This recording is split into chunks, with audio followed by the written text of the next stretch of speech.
to Nerds at Church, a podcast about nerdery and the Bible. I'm Pastor Kay, and I use pronouns like she and her. And I'm Pastor Emily, and my pronouns are they, them, theirs. And I'm Joseph. My pronouns are he, him. And I'm Pace, and my pronouns are they, them. In this episode, we'll discuss the third Sunday of Easter, which this year falls on April 18th. One content notification for this episode is that we do talk about antisemitism, in particular when we're discussing the first reading from Acts. Check out the episode description for links to the Bible passages and other references we make in this episode. Our special guests for today's episode are the co-hosts of Horror Nerds at Church, a podcast about theology and horror movies. Hosts Pace Warfield-May and Joe Ramelo deep dive into a horror film and what it can teach us about God, the Bible, and each other every Thursday. So, Pace and Joe, y'all are our resident horror nerd experts, and inspired by our Nerds at Church podcast, you recently started a new podcast called Horror Nerds at Church. Yay! Yes. Can you tell us about it? Yeah, sure. This all kind of started because Emily and I are in a co-working group together during pandemic times where a few of us just kind of do some work together to keep each other company over Zoom. And one time, Emily was brainstorming some ideas for their Nerds at Church podcast. And I started suggesting all these horror movies that could work. And Emily's like, that's a little outside the scope of our podcast. And I said in an offhanded remark, oh, you should have a spin-off podcast called Horror Nerds at Church. And lo and behold, in a funny way that the spirit works, as we talk about in churchy circles, I was not expecting that would become a podcast project that I would kick off with my friend Joe, but here we are. So yeah, we are a horror podcast. Basically, we're a little bit different than Nerds at Church. We take a horror movie every week and examine the horror movie, kind of give our own reviews of it, that kind of thing as we go through the plot points of the movie, and then end our podcast with a deep dive, usually 25-30 minutes into the theological or religious imagery of the film, or basically, like our introduction says, what the film can teach us about God or each other or theology or the Bible or any of those things. So recently, our Halloween episode just released for the film Halloween, and one of the things we talk about is whether or not the final girl in that movie, Laurie Strode, could be an example of the Virgin Mary and what she can teach us about that and those kind of things. So it's really fun. Cool. I'm sorry, that Virgin Mary thing was my fault. Yes, Joe's a resident Catholic, but we love our Catholics. Yes. I am indeed. Yeah. Yeah, so I think I introduced myself as Joseph, but everyone can call me Joe. That's just what I prefer. Although I noticed that no one ever calls Michael Myers Mike or Mikey. I guess nobody's really thinking about that when they're getting stabbed to death. When Pace came up with the idea for this podcast, I thought it was like a really unique idea, and it sounded like a lot of fun. Generally, just hanging out with Pace is fun in general. True. And it was also a really good opportunity to bond with Pace's circle, because I had only recently started joining the co-working group and getting to know you all. So I thought, sure. My only concern, I guess, was that I actually hadn't watched a lot of horror movies in a long time. It's something that I grew up really liking, but I didn't feel confident that I'd watched enough of it to contribute to a podcast. But the more we got into it, the more I realized, the more I remembered how much I loved podcasts. And then the more I started to see that, yeah, there are some theological overtones here, like the Laurie Strode Mariology thing, which, quite frankly, if none of y'all had entered my life, I might not have ever thought of that. Yeah, and I think it's also telling that so many horror movies, if you just think about things like, for instance, the Exorcist series or any sort of horror movie, there's not really a genre that really kind of muddies its waters or goes into religious lore quite like horror. It's really one of those genres that oftentimes will take some of the creepier aspects of Christian tradition or really any religious tradition and kind of use that to tell its story and call on that religious symbolism and stuff. So yeah, I had never thought about horror movies and like the horror genres as very religious. But then when you were bringing it up and when you were talking about it, I was like, oh, no, that is like, there's some creepy stuff in the Bible and in Christianity, especially. Well, and yes. So much of what the media produces about religion is just so wildly inaccurate. They will bother doing research for medicine and science all day long, but no one will ever bother to ask a priest or a pastor, what color should the church be decorated in at this time of year? No, of course not. Why not? So, out of curiosity, do you guys have an opinion on, do you think the horror genre is at all better than most other media at that? Or at least maybe with different things? That's a great question. I think it really depends on the filmmaker and what they're trying to do. I think some films like The Exorcist, for example, really strive to be as accurate as possible in its depiction of the priests doing exorcisms and using the ritual Romanum and all those things and the vestments they wear.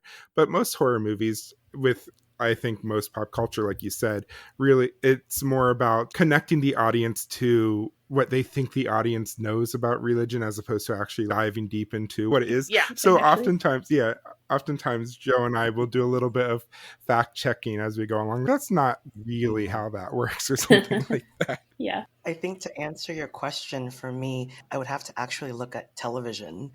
And my favorite Catholic of all time is Agent Dana Scully from The X-Files.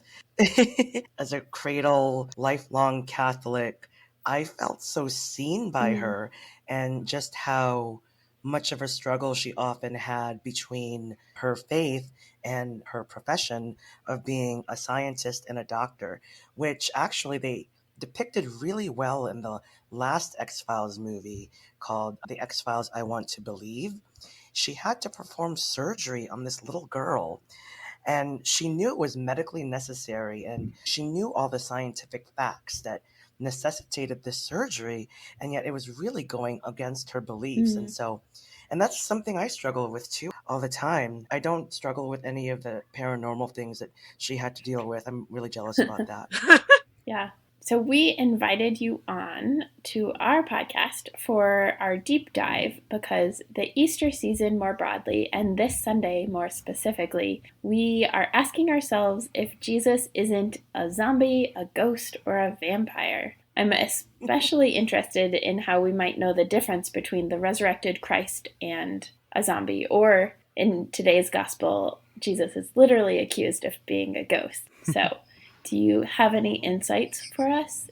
So I think, and if you don't mind me going first, Pace. Go for it. I think it's interesting that the notion of ghostly phenomenon dates back to the Gospels. For a long time when I was growing up, I always believed in these kinds of things, but I don't know if I was just really not precarious, but weirdly thinking about things a kid doesn't think about. What is the word for that? It's not coming to me. Imaginative would be great with a capital I. Or precocious. And precocious is what I was thinking about. Thank you, Kay. And so for some reason, I suspected that ghosts were something that, quite frankly, white people came up with. I don't know why. Even as a little kid, just to scare people who weren't white.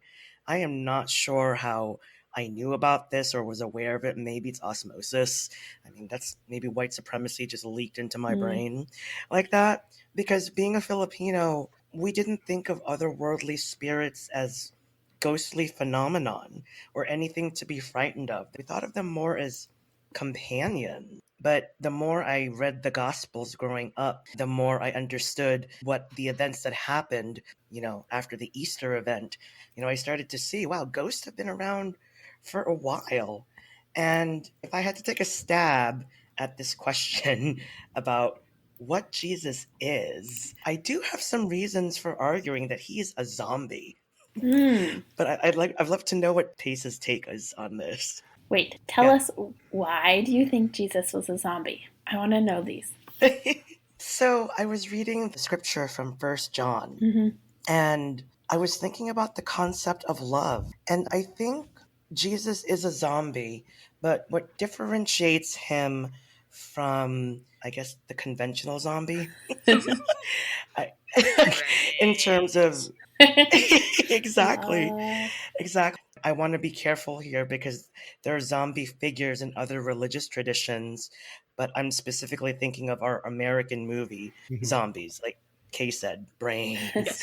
And I think what differentiates Jesus from them is love, because Jesus passed on for us and he comes back not to terrorize us or eat our brains, but as this reminder that even though he died on the cross, he is life everlasting.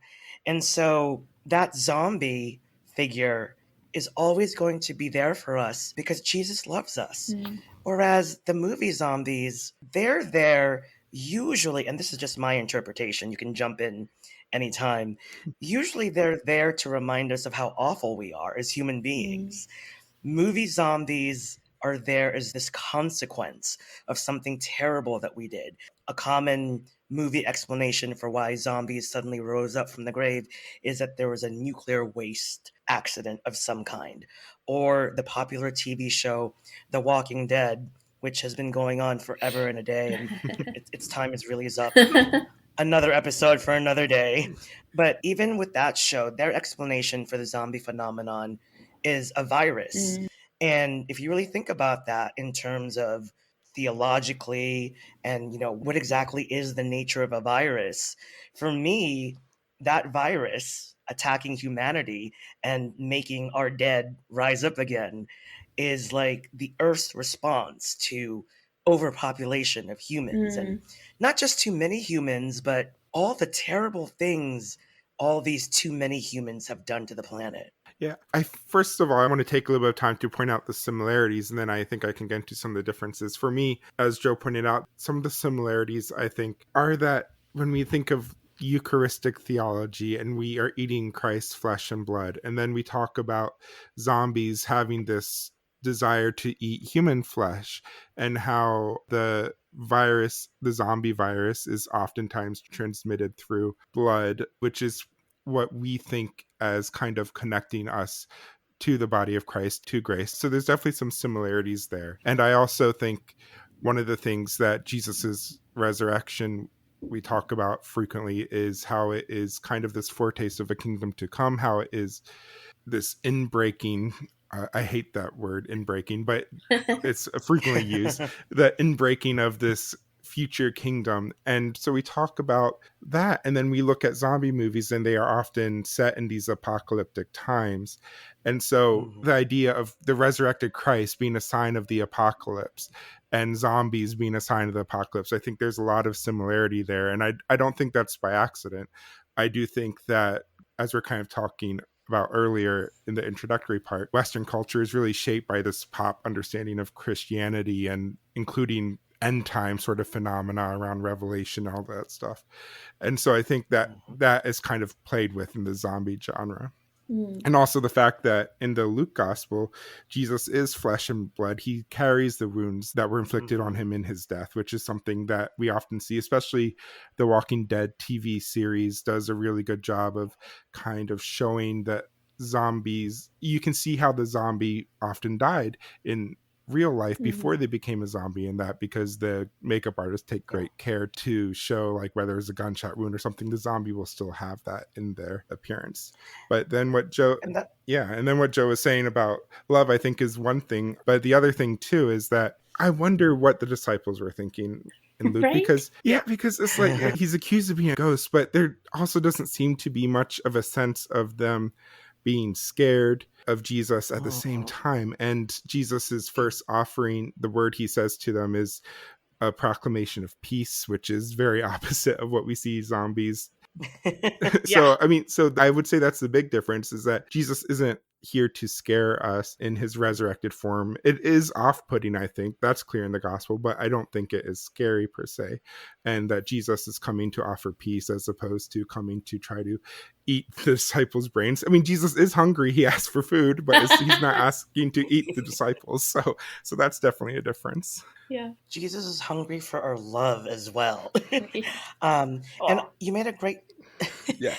You made a great point, Pace, about how the disciples were not afraid of this ghost. And remember, these folks were people of color, right? Mhm. And so it reminds me of coming from the Philippines, where we're not afraid of ghosts. We just, as I said earlier, we treat them as companions. Mhm. Sure. So lately I've been taking part in a lot of conversations about the future of the church, but I suppose, given our guests today, maybe a more appropriate topic would be the future of the horror genre. So, Pace and Joe, if we take a bodily resurrection after the Last Judgment as expected, will there then finally be truly no possibility of the undead to exist? And if so, what will this do to the horror genre in New Jerusalem? Oh, I like wow. that question. That's fun. Yeah, Pace, I don't know about you, but I never really thought about how we'll watch movies in the new heaven and the new earth. Right? I like to Important think that the questions. iPads at that point will no longer have the planned obsolescence, but at the very least. Right. We'll see. Yeah. Amen. And we won't need to be Word. subscribed. Capitalism does not exist in New Jerusalem, so we won't have to be subscribed to 50 million different streaming channels to Right? get everything. Mhm. Yep. There's one podcast, this is kind of related, but kind of not, but one podcast I listen to, which is kind of in the horror genre, is with Gorley and Rust. And Matt Gorley is one of the hosts, and he talks about his idea for heaven is he's a horror fan and film buff in general. And he talks about this vision for heaven where basically he will finally get to see all the movies that were envisioned but never really got made because of funding or budgetary reasons. Or, for instance, oftentimes there'll be a casting announced, like they're considering so and so for a movie, but then they go with somebody else, and he's like, well, maybe in heaven I'll get to see what the movie would have been like with this other person. And I think that's a really kind of fun movie thing. I don't know. I think also, with, if you've ever read the book Gilead by Marilyn Robinson, the main character in that book talks about how in New Jerusalem, basically our lives here will be the epics that are told on the streets.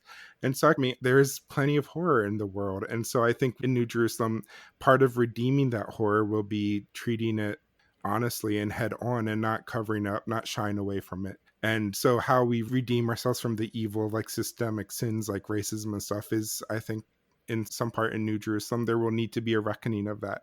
And I think that would be kind of horrific, with hope as the end goal and redemption and salvation, of course, as the end goal of it. But the process, I think, will involve some horror for sure. Sure. I mean, there is a definite presence in the horror genre of movies that still have a happy or at least hopeful ending. Mhm. So, yeah. Definitely. I believe in happy endings. I'm a TBD kind of happy endings person right now. To be determined.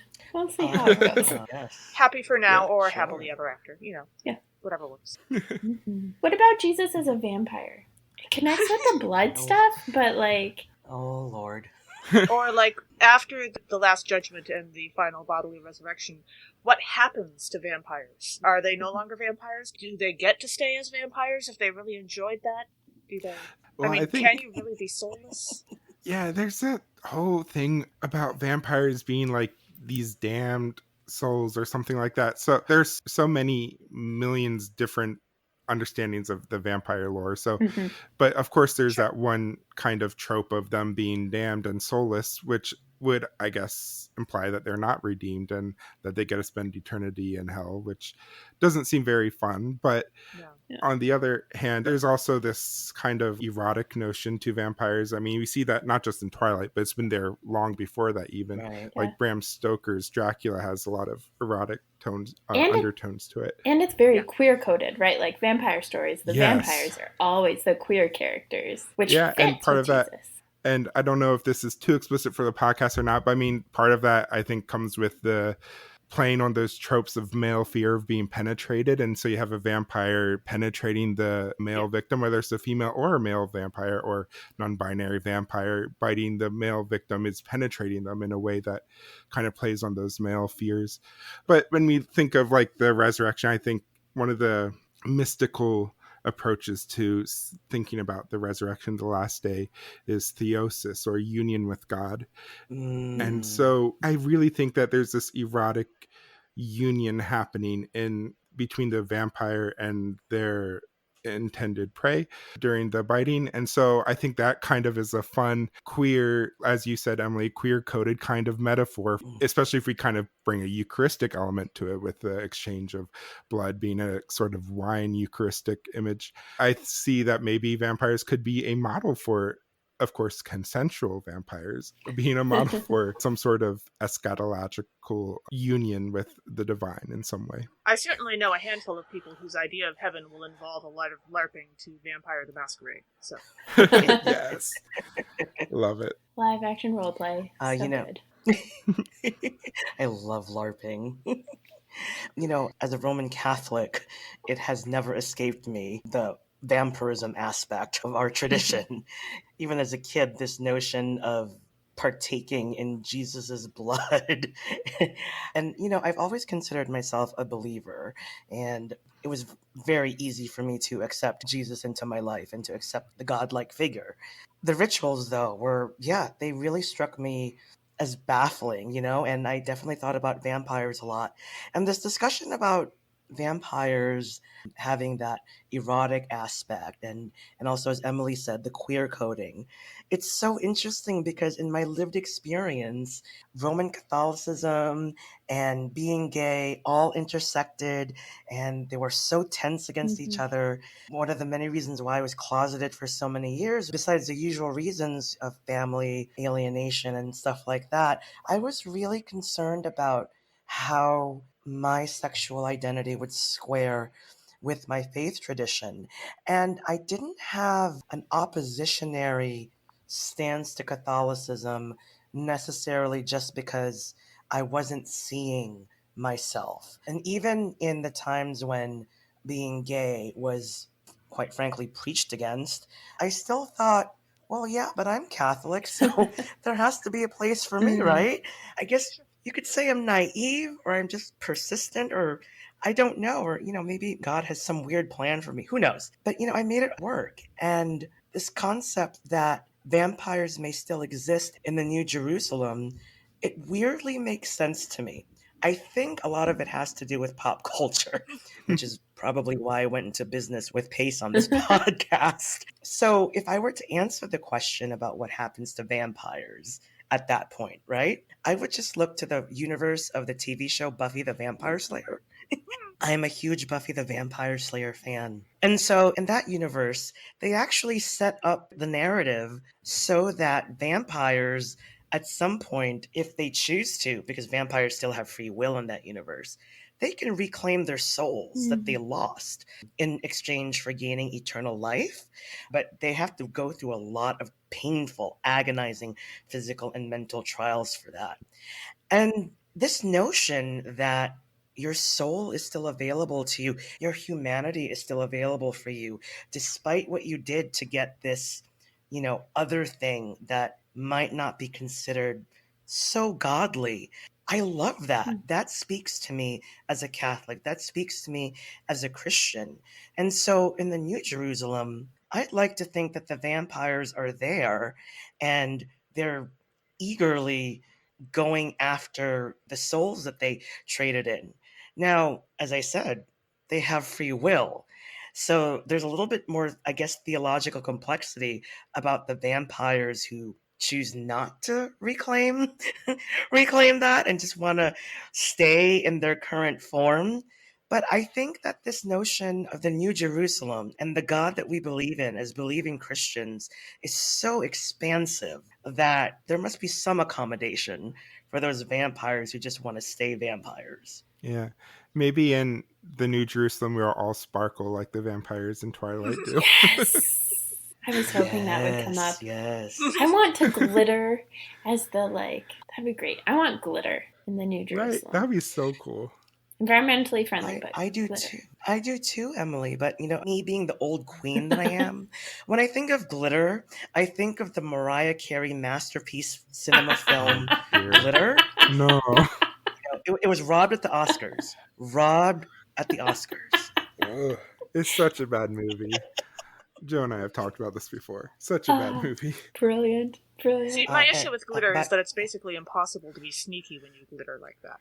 So It's true. I did. That's true. sneakiness is One important. is time true. I was preaching at a local congregation, and the gospel was the mustard seed, and there was another one too. But so I did for the children's sermon and for the sermon, I talked about the reign of God is like glitter, and we played with glitter in the children's sermon. And thankfully, Was this a sanctuary with carpet in it? yes, red carpet. Yes. And so people like weeks and months later would like catch a glimpse of glitter, and yeah, it went over like surprisingly well considering I glittered their carpet. It was really fun. We're recording this on Trans Day of Visibility, and just the visibility of glitter. I just think that's a very apt metaphor for what we're talking about right now. Yes, for sure. I agree. I love the sparkles. It's funny, it took me a while to get into Twilight, the series, because as you know, to drive home again the point of me being an old queen, my thought process was, yeah, you know what? Buffy the Vampire Slayer already did it, and it was better. That's not a lie. Then, like, I haven't seen all of But, Buffy, you know- but yeah, agreed. exactly right. But you know, eventually I got around to watching those Twilight movies, and I was like, all right, cool. Do you think you'll ever branch out from the explicitly horror genre to movies like Twilight, where it's not a horror Oh, movie, for but sure. it has like decidedly horror? Oh, I will give you a teaser for what we are ending our first season on. We already planned out all the movies. We talk about this. We talk about it so much. Yeah. Ooh. So the very last movie we're going to do, which will probably be airing in July at some point if we look at our schedule for the first season, is we're going to do The Mummy, the 1999 film, which is Yes! really more of a action comedy than horror, but there's I still some love that horror movie. elements to it. So that's definitely going to be, and we've talked about also in the future doing some stuff like the 90s movie Casper or Hocus Pocus by Disney. So some fun stuff there too. We want to Matilda! try to. Yes! Oh my gosh! Ooh, that'd be fun. Ooh, I am so excited. Horror movies Oh like my actually gosh. freak me out sometimes, and so I don't watch them as much. So it's harder to connect. But like, yeah. Yeah, for sure. We want to, with our podcast, kind of touch a little bit of all the bases. So we definitely do some of the hardcore horror. This first season, we're going through the entire Halloween franchise, is kind of the bulk of our first season, which is a slasher movie and can get kind of gory and intense. But we also try to have some more like cerebral horror, some more like family friendly or action horror. And the first movie we did was Flowers in the Attic, which is more of like a gothic drama than you could even call it a horror. So we try to do a little bit of everything. So even if you aren't a huge horror fan, hopefully you'll find a few episodes that you'll be able to watch the movie along with us and listen. So Nice. I could see a Practical Magic episode too. Ooh. Oh, yeah. For sure. Agreed. I'm a big fan of horror being an expansive category. So I've made some suggestions to Pace that they're not necessarily on board with. Like, for example, when we were planning to do The Mummy, 1999, I really wanted to look at the Tom Cruise remake of The Mummy as a horror film for all of the wrong reasons. And it's a very horrific movie, but not necessarily scary. Exactly. And then when Pace was asking me for book recommendations of horror novels that I might have liked, I recommended Fear, The White House Under Donald Trump by Bob Woodward. And so there was some discussion to that about, how explicitly horror do we want to be? I love that. Well, I was thinking like the movie that keeps popping into my head is the movie Saved, which is like I love that movie. not a horror movie. I love that movie. Me too. We saw it when I was in youth group, but like the horrors of what terrible Christian theology does. Something we have talked about doing, which is kind of in that vein, is the documentary Jesus Camp. Have you seen that? Yeah, that's a hard one. So we might do an episode on that down the road at some point. Yeah. So that's something that we may do. Really, we're open to suggestions too. So if anyone wants to suggest stuff, you can email us at horrornerdsatchurch@gmail.com.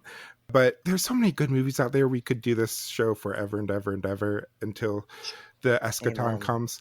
But like, I would love to cover some of those, like Saved, I think would be great. Like you suggested, Emily, or Jesus Camp, and kind of the ones where Christianity is the horror in many ways. Yeah. I think that, yeah, I would be It's super down for that. If you need any, guests on the podcast. For sure. Yeah, definitely. there are certain movies out there that you really can't box in as horror, but sometimes they inadvertently become that. Mm. And one example I was thinking of is during a recent trip down 1990s memory lane, I watched the 1991 movie Sleeping with the Enemy, starring Julia Roberts.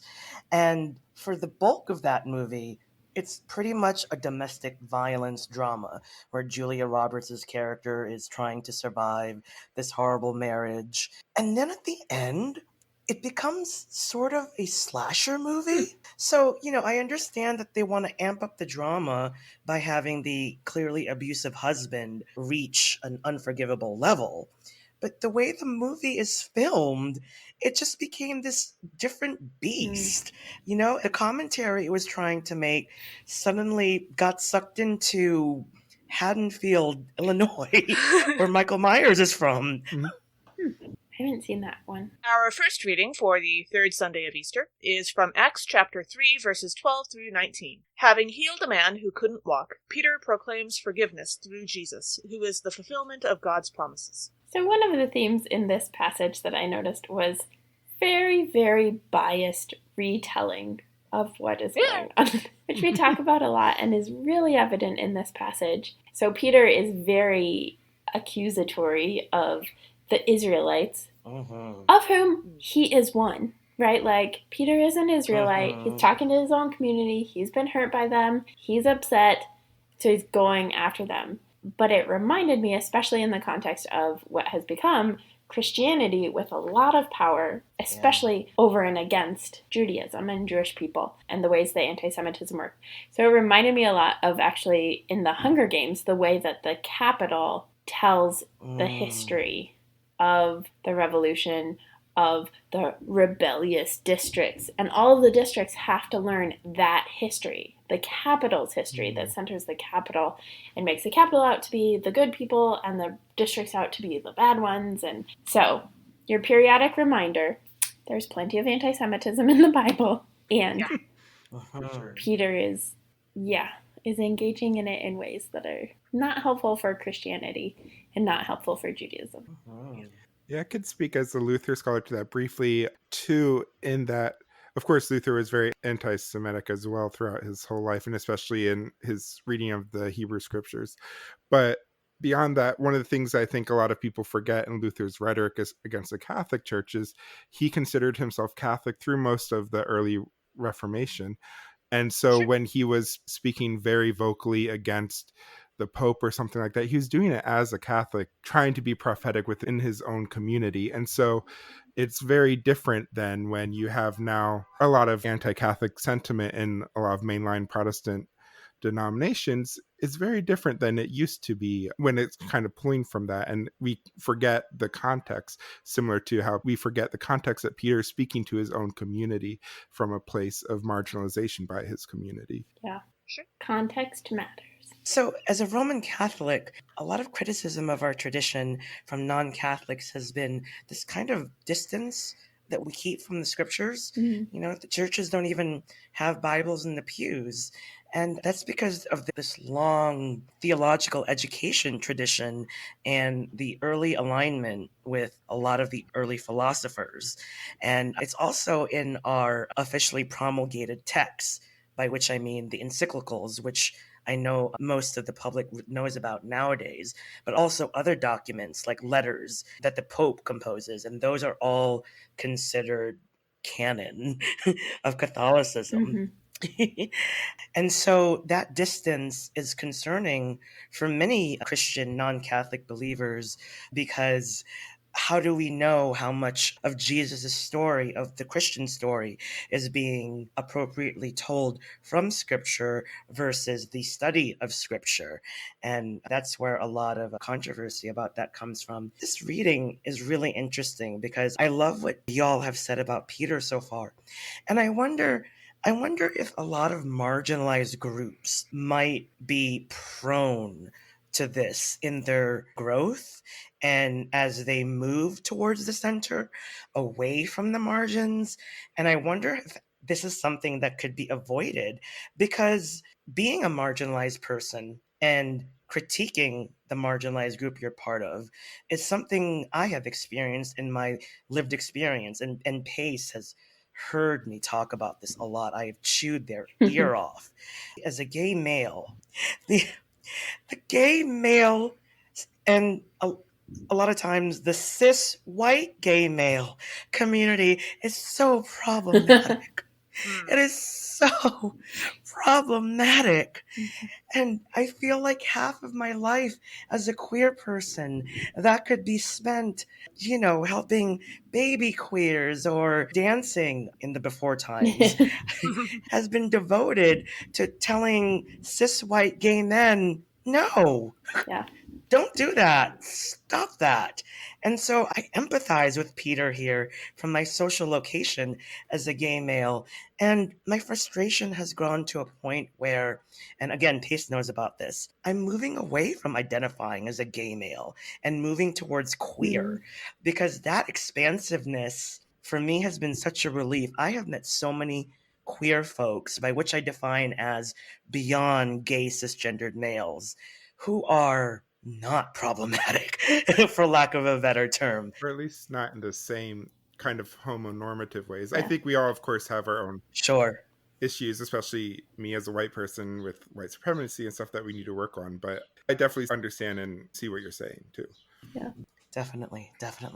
Yeah, there's different ways that we are problematic, and some of them are ways that we are like willing and ready to recognize and change and turn. We talk about on the podcast at a variety of points, like repenting, the turning around. We talked about reparations in both our Good Friday and Palm Passion Sunday episodes. Yeah. Mm-hmm. In verse 12, we see that Peter says, "Why do you wonder at this, or why do you stare at us, as though by our own power or piety we had made him walk?" Well, it certainly wasn't something you did through a thorough understanding of medical science, now was it, Peter? This kind of sounds like something that the doctors on Star Trek could most likely have taken care of, at least if we're talking about, like, the next generation or after, although there were occasionally people with similar mobility issues after that.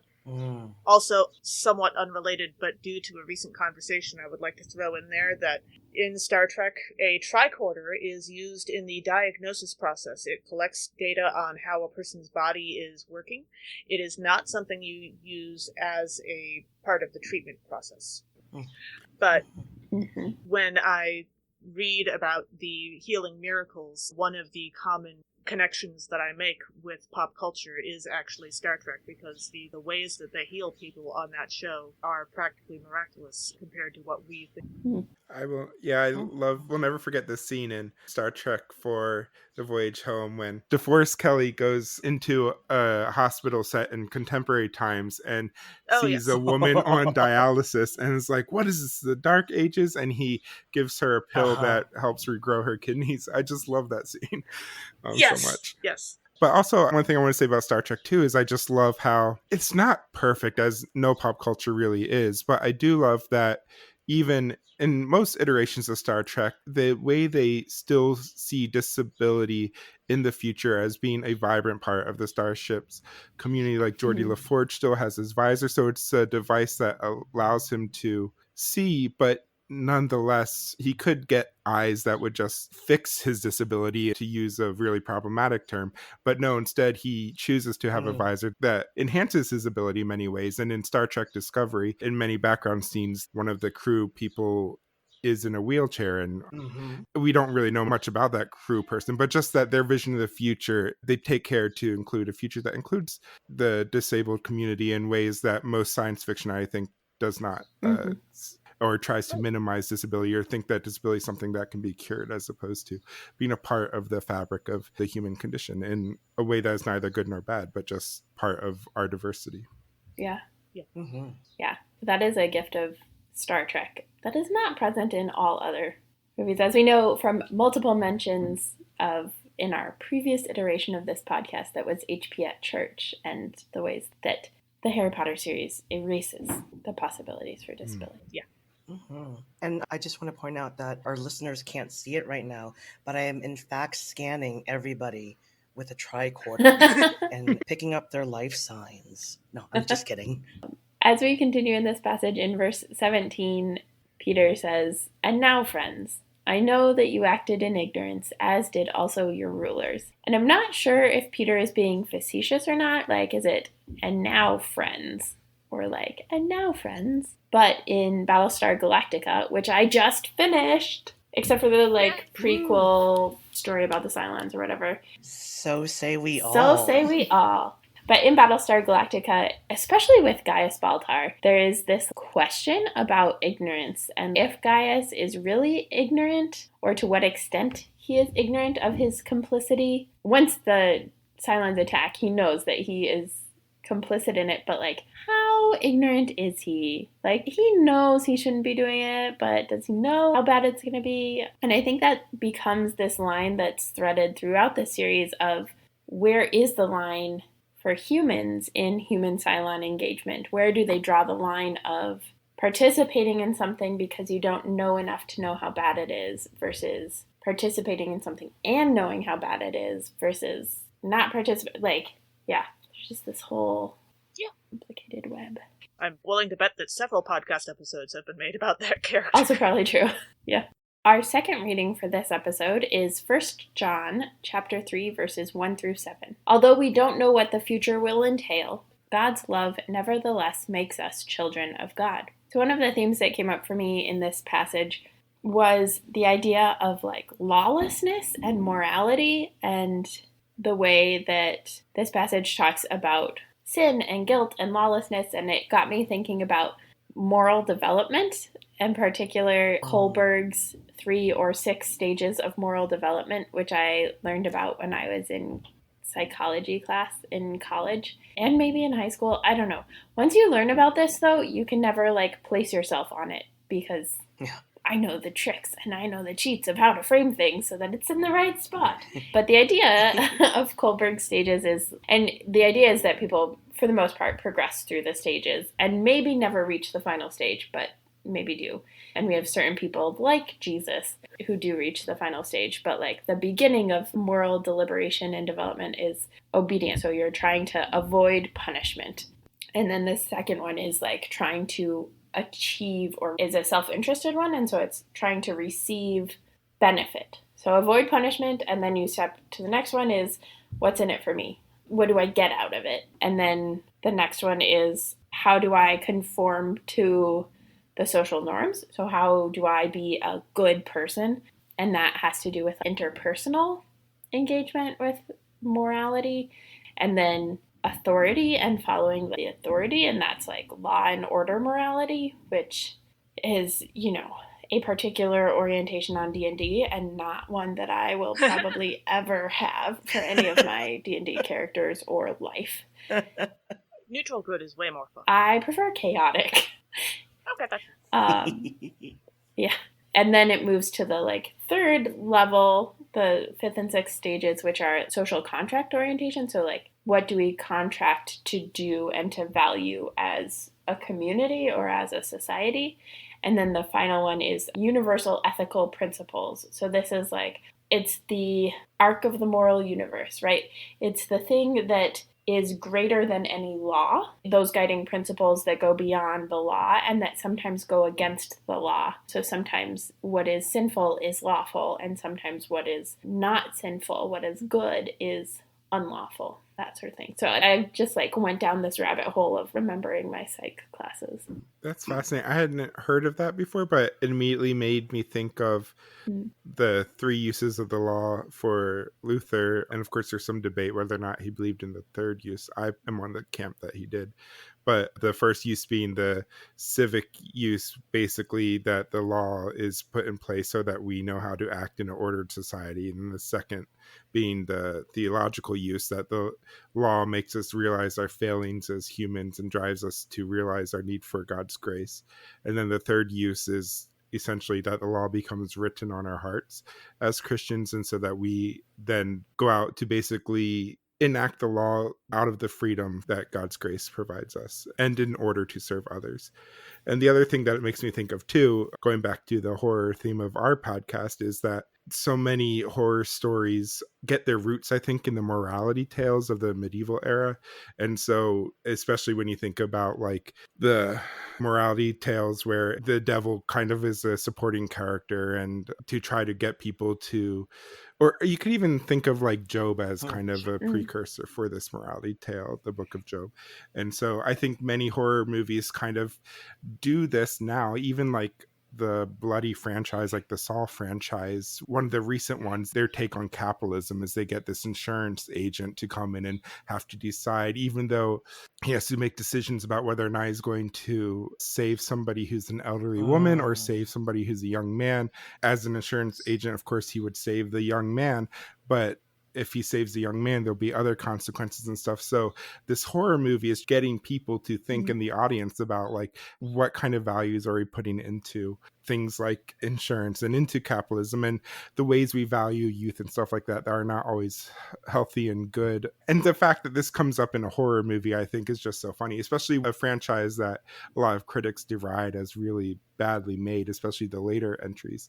Yeah, it nonetheless has this kind of deep philosophical and moral kind of play and tone to it. So, Emily, thank you for that psychological perspective. I was not aware of that. I think what's interesting about that is in Roman Catholicism, these three different levels are absorbed into a branch of teaching called Catholic social teaching, which is a fairly modern phenomenon, actually. The premise of Catholic social teaching is right there in the name, and its emphasis is on Catholic and social. So the Catholic aspect refers to our faith, and it also refers to universal, so everybody. And the social aspect is how do we engage with each other? And so these questions of self-interest and the social contract and interpersonal relations definitely come into play. But what Catholic social teaching is ultimately driving us to do is to become involved with your neighbor. And it seems like the self is not necessarily, in second place, for lack of a better description, but you're taking care of the community first, is what Catholic social teaching is encouraging. Because by taking care of the community, by being engaged in that social aspect, it's going to come back to you. And all of that will magnify the glory of God. I'm probably the corniest Christian in this podcast. So. I don't know. I literally have socks that say kinda corny and have candy corn on them. So to be entirely fair, you are in Iowa. It's true. So I feel like that has to be said. It's not even like real corn though. It's candy corn. I feel like that actually makes it cornier. Exactly. It's meta-corny. Oh my gosh, I'm dying. Meta-corny. We are here to murder you with terrible puns. Yeah. But yes, thank you for your point about Catholic social teaching. In this house we stand, Dorothy Day. Absolutely. Word. In verse 2, we read, "When God is revealed, we will be like God, for we will see God as God is." I feel like I say this a lot about the New Testament non-gospel readings that we get, but I feel like this could use more explanation. Yes. Like, for example, in The Wizard of Oz, Dorothy from Kansas definitely has the wizard's true nature revealed to her. Sure. That doesn't mean that she becomes more like him. I mean, they are both from Kansas, but that was true before. So maybe this is just a God thing that only happens when we're talking about God. That happens sometimes, but and not I feel like this peddling and swindling men trying to pretend to be wizards. Yes, you said peddling, and I immediately was thinking about the woman in Kansas who turns in Witch of the West on her bicycle, and I had to realize, oh no, you were talking about selling. Yeah, okay, the other kind of peddling. Right. Yes. Yeah, that's... It's okay. For my part, if it's any consolation, I'm commingling the Wizard of Oz book and the movie with Wicked. They're all blending in for me.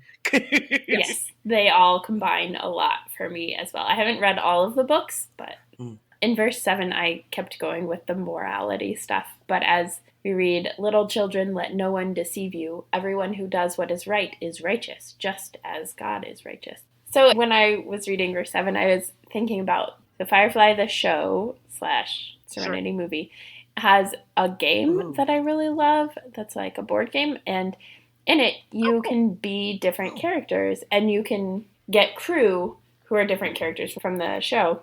And if you have moral characters, there's a particular thing that if they do, you get like jobs to do. And if you're doing a job that's immoral, there's a way to represent the moral injury that it causes. And so they are righteous in their doing what is right. And when they do something that is wrong, it causes moral injury. And you're more likely to have the crew desert or whatever. But yeah, so I was thinking about that and the ways that morality is represented. Again, not through what is legal or illegal, but through what is moral or immoral, particularly for the crew that are at the heart of the show. Our gospel reading for this episode is from Luke chapter 24, verses 36b through 48. Jesus appears to the disciples after the resurrection, and does a bit more work to convince the disciples that Jesus is not a ghost, and then sends them out to proclaim the good news. So one of the themes in this passage is the idea of incarnation or corporality, right? The idea that Jesus is not a ghost and therefore is a physical being with physical needs. And it reminded me of the different ways that I've played D&D, where there's always this requirement in D&D that the characters have to have X amount of food per day, X amount of water per day, and if they don't sleep every X amount of time for either a short rest or a long rest, this is how it like negatively affects their ability to function. There are some campaigns where we just kind of assume that like, yeah, we'll have enough food, like we're not out in the desert wandering with food scarcity. We're like going from town to town, and so we can easily pick up food or find food. And then there are others where it's like, okay, what food did you eat? How did you eat it? My first ever D&D campaign, I accidentally killed a bunch of baby animals because I was like, I don't know if we're going to have food. How are we going to get food? Look, animals, I'm going to kill them because, all while like the actual me is a vegetarian. So that's like a whole other morality question, but... Also, Emily, I have to tell you, it doesn't sound like you accidentally killed those Well, animals. okay. It sounds like you killed them all. I did, but I like... Like, they're not real, I get it that. didn't but... quite click for me that they were baby animals. Oh, no. We got in trouble for that. Like, the druids in the forest and the druidic circle in the forbidden forest were not happy. Yeah. Someone remind me to never make Emily crabby. It's true. I do not do as well when I am hangry. Low blood sugar is a menace. Absolutely. Yeah, definitely. So right now, Joe and I are walking through, for Horror Nerds at Church, we're walking through the Halloween series, which features Michael Myers as the main slasher person in that. And there's so much care in the first movie to really have this ambiguity about who Michael Myers is. Is he some sort of supernatural figure, or is he just a man? And at the very end of the first film, spoiler alert for those who haven't seen it, but it came out in 1978, right, so it's right. like, please have seen it by now. At the end of the first film, Michael Myers gets shot a few times by one of the protagonists and then falls out of a window. And the person who shot him, his name is Loomis, and Laurie, who's the final girl, are talking. And then Loomis looks out the window and Michael Myers is gone. But you can kind of see the impression where he had landed. And so the question is, like, the film really leaves it ambiguous. Did he get up and walk away because he's some sort of superhuman, or is he like in a bush basically bleeding out and just kind of like crawled away? The film deliberately doesn't answer that. And then of course, due to the long-running nature of slashers, each subsequent movie he becomes more and more superhuman to survive all the things that he survives and keep coming back for the next installment. So I was kind of thinking that about this passage, just the ambiguity of what this resurrected Jesus is like. Clearly needs to eat and drink, but is there some sort of supernatural element to him, or is he resurrected in human form, like as just a human body? It's still of course fully divine, but like, is he still in the same, does he still suffer the same human weaknesses that all of us suffer? And your point about D&D campaigns made me also think of the Oregon Trail video game, how you need to prepare to make sure No. you have enough food to last the entire trip. And inevitably, I wouldn't. So my characters would always end up dying from dysentery or lack of food or something. Same. I don't think I've ever once won that game. Yeah, I tried all of my 7th grade year to win that game, and it wasn't working for me. Just pondering incarnation and corporality. With regard to Jesus, my engagement in such a situation would be to welcome Jesus as a guest. You know, if you're a ghost, if you're flesh, that's beside the point. If you want water, I will get you water. If you need food, I'll serve you food. That's hospitality. And that's also, Pace had used the word weakness, but it's also recognizing kind of a necessary boundary, like acknowledging that in a certain form, particularly a corporeal form, there's only so much we can do. And I'm thinking of Star Trek The Next Generation, right? And that famous 2-part season finale thing, the one where Captain Picard gets assimilated by the Borg. And so what I love about that is vis-a-vis today's action scenarios, for lack of a better term, the response in modern storytelling, circa 2000 and beyond, is to be gung-ho. We're going to go after those nasty rats, right? The Borg. We hate them. They're our enemy. But in that TNG episode, it's more reason than that. And there's one scene in particular where they're planning to try and retrieve Captain Picard, but they also want to disable the Borg, right? Because the Borg have set course for Earth to turn all of us into, robots. But Commander Riker says, we all need a break. I understand the urgency of needing to get our captain back and that, we need to stop the Borg from getting to Earth. But we've already been working for 20 plus hours.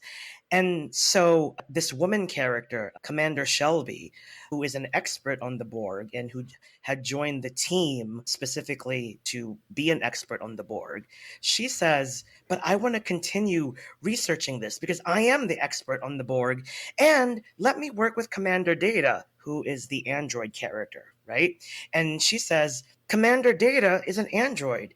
He doesn't need rest. And then Commander Riker's like, yeah, but you, Commander Shelby, need rest. And I don't want to be fighting the Borg at the same time a crew is fighting its own fatigue. Mm-hmm. Yeah.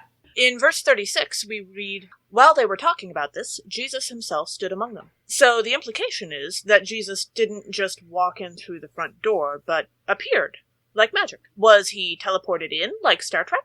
Was he under an invisibility spell and decided that that was the moment to surprise the living daylights out of his disciples? Did he fling off the invisibility cloak? Very possible. Was he trying to make a hyperspace bypass and he just got lost? We may never Did they know. hear the whirring of a TARDIS shortly before? Is there a blue police box in the corner? Now, in that case, I have to say I like to think that the Doctor would be Jesus' companion rather than the other. Details. They would companion each other. Oh, I'm sure that the Doctor would never admit to being the companion. Oh, of course not. Like, we all know that. But, yeah. Well, and I was looking at verse 41 in this passage where it says, while in their joy they were disbelieving and still wondering, Jesus said to them, have you anything here to eat? And it reminded me, as you talked about, Joe, of hospitality, right? The, are you gonna offer me food? I need some food kind of thing. And I feel like the Doctor does it at some point, but I can't remember. I think there's a scene when the 11th Doctor first meets Amy Pond and he comes into her house and asks for sticks food. And custard. Yeah. Yes. Yeah, he doesn't actually eat a lot. Yeah, but he does eat the fish sticks and custard. Yes. He's got to, try it out. The one that is very clear about this is Dumbledore in the beginning of The Half-Blood Prince when he comes to, talk to the Dursleys and be like, okay, here's the deal with Harry. This is how you're going to actually be. And he's like, so let us presume that you have welcomed me into your home. Let us presume that you have offered me drinks. Let us presume. And creates, brings the drinks into being, brings himself a chair, sits them down in their own couch and just imposes hospitality for himself into their space. And I love that. And I suppose in doing so proves that he isn't a vampire. That's true. Because vampires have to be invited. That's true. Dumbledore proves he's not a vampire. He also proves that he is not a ghost because he consumes the beverage, I believe. Yeah, and then that I guess goes back to your deep dive question. Jesus clearly can't be a vampire if he just appears in the room. He would have had to have been invited in. So we've knocked out well, if it's a home, ghost. like if it's not really explained whether they're in a home or just like a public building, or like they're definitely hiding somewhere. That's right. It's not a pandemic. They don't have to like just be in there. Right. I was like, of course they're at home. Where else would they places that exist outside of our house? I don't know what you're talking about. I think that sounds fake. Speaking of the horror genre, yeah. Oh my goodness. Yeah. Pace and Joe. Any other thoughts on life, the universe, and everything?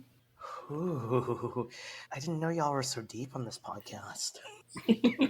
It's a reference to Hitchhiker's Guide, which if you haven't tried Douglas Adams of British sci-fi wacky fame, it is a good time. All I know from that is the line about the Earth being mostly harmless. Yes. Also true. Mostly. Oh, Pace. Any deep thought?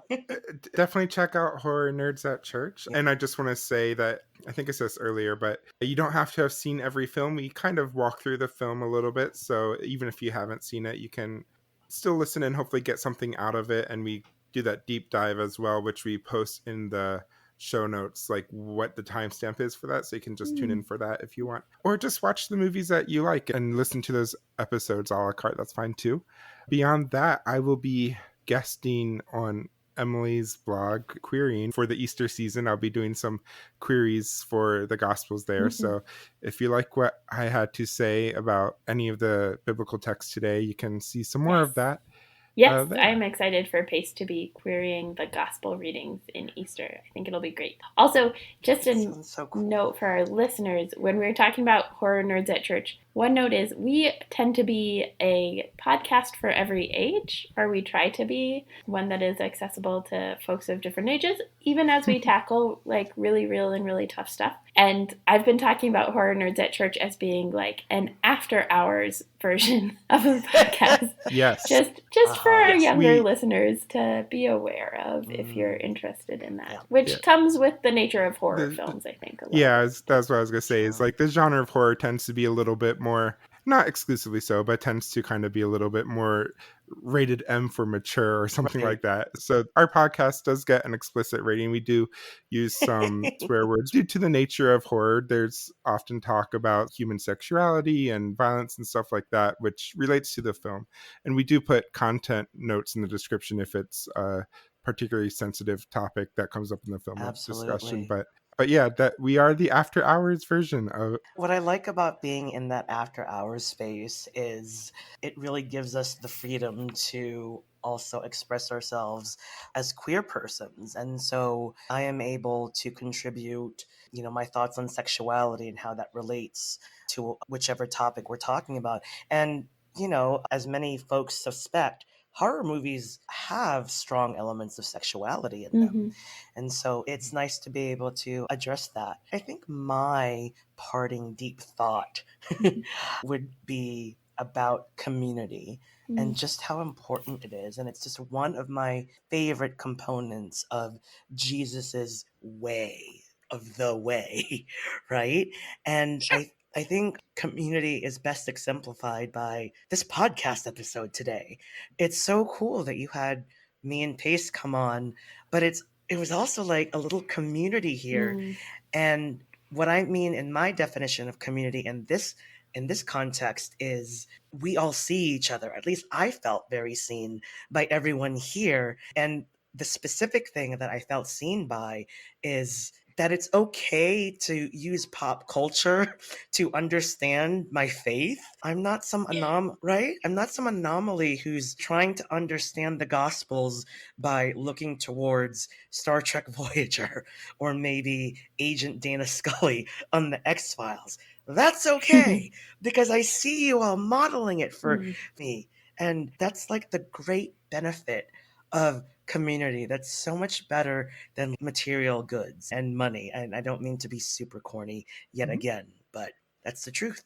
Not that I'm, against having material. Would come out. Yeah, but, you know, Sorry, I was just I having know, it. would be Right, nice. I'm not against having my Yes. needs met, but yeah. Speaking of which, yes, if anyone yes. would like to donate to the Patreon of Nerds at Church, we'll get to that in just a Yes, second. that's actually, I imagine that this episode will be a little bit shorter and have an extended version. And if you are one of our patrons on Patreon, we have various levels of patronage. It's patronage when it's regular, but on Patreon, is it patronage?